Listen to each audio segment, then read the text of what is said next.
सोचिए जरा, एक छोटी सी बेसिक सी हैंड हेल्ड रेडियो जिसकी रेंज मुश्किल से 5 किलोमीटर होती है।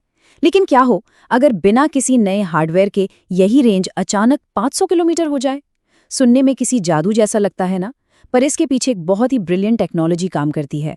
मैं हूं आपकी टेक और हैम रेडियो एनालिस्ट, और आज के इस एक्सप्लेनर में हम इस पूरे मैकेनिक्स को डीमिस्टिफाई करने वाले हैं। नॉर्मली बिना रिपीटर के एक स्टैंडर्ड रेडियो सिर्फ डायरेक्ट लाइन ऑफ साइट तक ही काम करता है। मतलब बीच में कोई बिल्डिंग आई या पहाड़ी आई और सिग्नल वहीं खत्म। लेकिन एक सही सिस्टम के आते ही ये लिमिट बिल्कुल गायब हो जाती है। आज हम उन्हीं एग्जैक्ट मैकेनिक्स और रोल्स को डीकोड करेंगे जो किसी भी ऑपरेटर के लिए इस मैसिव जंप को एक रियलिटी बनाते हैं। Okay, let's dive into this. आज की इस चर्चा को हम 6 मेन हिस्सों में कवर करेंगे। पहले द मैजिक ऑफ रिपीटर्स, फिर देखेंगे अंडर द हुड, उसके बाद offset and CTCSS rules, standard operating procedures, Indian repeater networks, और आखिर में common mistakes and tips. ASOC exam aspirants ध्यान दीजिएगा, ये सिलेबस का एक परफेक्ट ब्रेकडाउन है। तो चलिए शुरुआत करते हैं पहले सेक्शन से, द मैजिक ऑफ रिपीटर्स। आखिर ये फंक्शन कैसे करता है? आखिर ये रिपीटर वाला क्या है? बेसिकली ये एक ऑटोमेटिक रेडियो स्टेशन होता है। ये हमारे आम रेडियो से बिल्कुल अलग है, क्योंकि इसका मेन काम है एक वीक सिग्नल को रिसीव करना और लिटरली उसी वक्त बिना किसी डिले के उसे और भी ज्यादा पावर के साथ आगे रीट्रांसमिट कर देना। जैसे फर्ज कीजिए एक छोटी सी 5 वॉट की हैंडहेल्ड रेडियो से सिग्नल भेजा गया। वो सिग्नल सीधा किसी ऊंचे पहाड़ या टावर पर लगे 50 वॉट के पावरफुल रिपीटर तक पहुंचता है, और वहां से रिपीटर अपनी फुल पावर लगाकर उस सिग्नल को एक बहुत बड़े एरिया में ब्रॉडकास्ट कर देता है।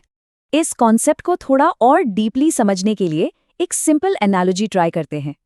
इमेजिन कीजिए कि एक दोस्त किसी पहाड़ की चोटी पर खड़ा है।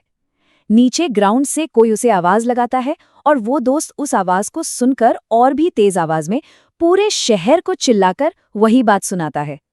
रिपीटर लिटरली यही करता है, एक ही वक्त पर सुनना और बोलना। ये साइमल्टेनियस फंक्शन इसकी सबसे बड़ी पावर है। अब बढ़ते हैं अगले हिस्से की तरफ, अंडर द हुड। देखते हैं कि एक्चुअल हार्डवेयर कैसा होता है। एक रिपीटर मशीन के अंदर 5 मेन कंपोनेंट्स होते हैं: एंटेना, ड्यूप्लेक्सर, रिसीवर, कंट्रोलर और ट्रांसमीटर। और इनमें सबसे फैसिनेटिंग पार्ट है ये ड्यूप्लेक्सर। ये एक चमत्कारी डिवाइस है जो एक ही एंटेना को एक ही टाइम पर इनकमिंग और आउटगोइंग सिग्नल्स हैंडल करने देता है, वो भी बिना किसी इंटरफेरेंस के। सिग्नल सेपरेशन का ये इंजीनियरिंग मैजिक एक्चुअली में पूरे रिपीटर सिस्टम की जान है। अब आते हैं सेक्शन 3 पर, ऑफसेट और सीटीसीएस रूल्स। ये रिपीटर सिस्टम को ओपन करने की कीज हैं। तो ऑफसेट क्या होता है? सिंपल भाषा में, रिपीटर एक फ्रीक्वेंसी पर सुनता है और दूसरी पर बोलता है। इस डिफरेंस को ही ऑफसेट कहते हैं। जैसे VHF बैंड यानी 144 मेगाहर्ट्ज पर स्टैंडर्ड ऑफसेट ड्रॉप होता है -600 किलोहर्ट्ज। वहीं UHF यानी 430 मेगाहर्ट्ज पर यह ड्रॉप -5 मेगाहर्ट्ज होता है। मतलब अगर आउटपुट 145.00 है तो ट्रांसमिशन ऑटोमेटिकली 144.400 पर चला जाएगा। ASOC एग्जाम्स में ये स्टैंडर्ड ड्रॉप्स हमेशा पूछे जाते हैं, तो इसको डेफिनेटली याद रखना है। दूसरा सबसे क्रूशियल रूल है CTCS, जिसका फुल फॉर्म है कंटिन्यूअस टोन कोडेड स्क्वेल्च सिस्टम। ये एक सब ऑडिबल टोन होती है लगभग 67 हर्ट्ज से 254.1 हर्ट्ज के बीच। हम इंसान इस आवाज को सुन नहीं सकते, लेकिन रेडियो इसको लगातार ट्रांसमिट करता रहता है। इसे एक इनविजिबल की तरह समझिए। अगर ट्रांसमिशन के साथ ये टोन नहीं भेजी जा रही तो रिपीटर का कंट्रोलर उस सिग्नल को कंप्लीटली इग्नोर कर देगा, चाहे वो सिग्नल कितना भी स्ट्रॉन्ग क्यों ना हो। So the crucial point here is, नए ऑपरेटर्स अक्सर बहुत फ्रस्ट्रेट हो जाते हैं जब रिपीटर ओपन नहीं होता। लेकिन सच्चाई ये है कि सिर्फ ऑफसेट और करेक्ट CTCS टोन को वेरीफाई कर लेने से 90% ऑपरेशनल प्रॉब्लम्स इंस्टेंटली सॉल्व हो जाती हैं। हमेशा इंश्योर करना चाहिए कि ये दोनों सेटिंग्स रेडियो में पहले से प्रॉपर्ली प्रोग्राम्ड हैं। तो अब चलते हैं चौथे सेक्शन की तरफ, स्टैंडर्ड ऑपरेटिंग प्रोसीजर्स। अब बात करेंगे प्रैक्टिकली ऑन एयर आने की। ये प्रैक्टिकल ऑपरेटिंग फ्लो काफ़ी स्ट्रेट फॉरवर्ड है। सबसे पहले रेडियो को प्रोग्राम किया जाता है। फिर आता है सबसे इम्पॉर्टेंट स्टेप, हमेशा पहले सुनना चाहिए। बिना सुने ट्रांसमिट करने से एग्जिस्टिंग कन्वर्सेशंस में QRM यानी इंटरफेरेंस हो सकता है। जब चैनल क्लियर लगे तभी CQ कॉल दी जाती है। सामने से रिप्लाई आने पर उनका कॉल साइन नोट कीजिए और अपना QSO यानी कॉन्वर्सेशन स्टार्ट कीजिए। और हाँ, इस बीच 3 से 5 मिनट के टाइम आउट टाइमर की हमेशा रिस्पेक्ट करनी चाहिए ताकि बाकी ऑपरेटर्स को भी मौका मिल सके। और इस सब के बीच एक इमूवेबल रूल भी है। WPC और ITU के स्ट्रिक्ट रूल्स के मुताबिक बिना वैलिड कॉल साइन के ट्रांसमिट करना लीगली प्रोहिबिटेड है। अपनी बात शुरू करने से पहले और ट्रांसमिशन खत्म करने पर अपना असाइंड कॉल साइन देना मैंडेटरी है। और ASOC एग्जाम देने वालों के लिए तो ये रूल बिल्कुल आर्टिफिशियल अर्जेंसी क्रिएट करता है, इसलिए इसको भूलने की गलती बिल्कुल नहीं की जा सकती। अब आते हैं सेक्शन 5 पर, इंडियन रिपीटर नेटवर्क्स। देखते हैं रियल वर्ल्ड में ये कहाँ एग्जिस्ट करते हैं।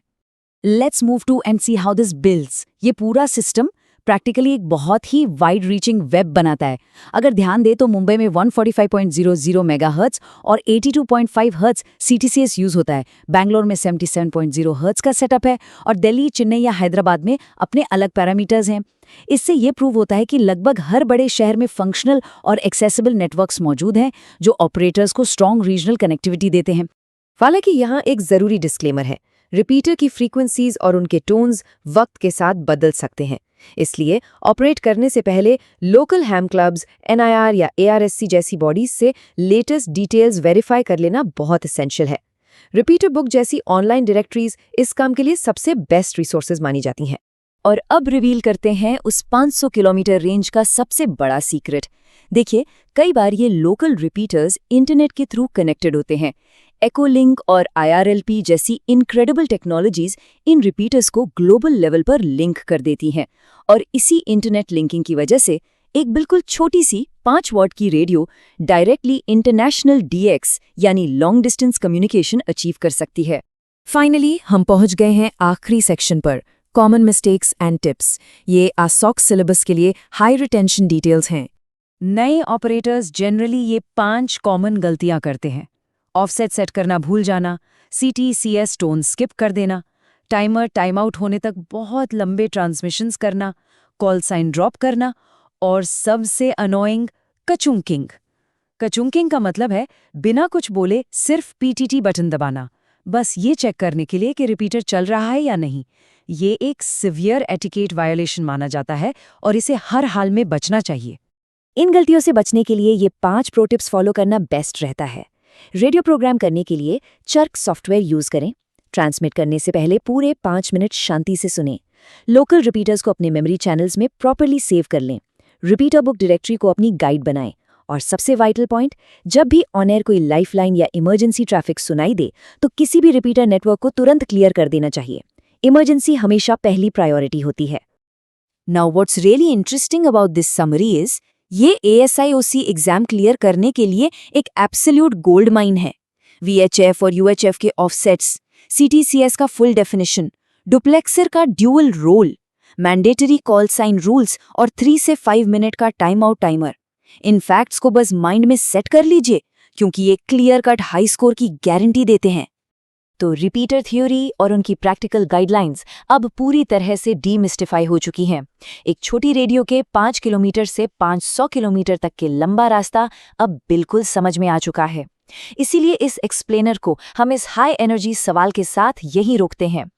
अब जब फ्रीक्वेंसी ओपन होगी तो इस विशाल नेटवर्क पर ट्रांसमिट होने वाला अगला कॉल साइन आखिर किस शहर से आएगा? जुड़े रहें, सीखते रहें और इस फैसिनेटिंग रेडियो यूनिवर्स को एक्सप्लोर करते रहें। अगर आपको हम रेडियो, टेक्नोलॉजी और ऐसे ही इंटरेस्टिंग टॉपिक्स पसंद हैं, तो चैनल को लाइक, शेयर और सब्सक्राइब जरूर करिए और बेल आइकॉन को दबाना बिल्कुल मत भूलिए।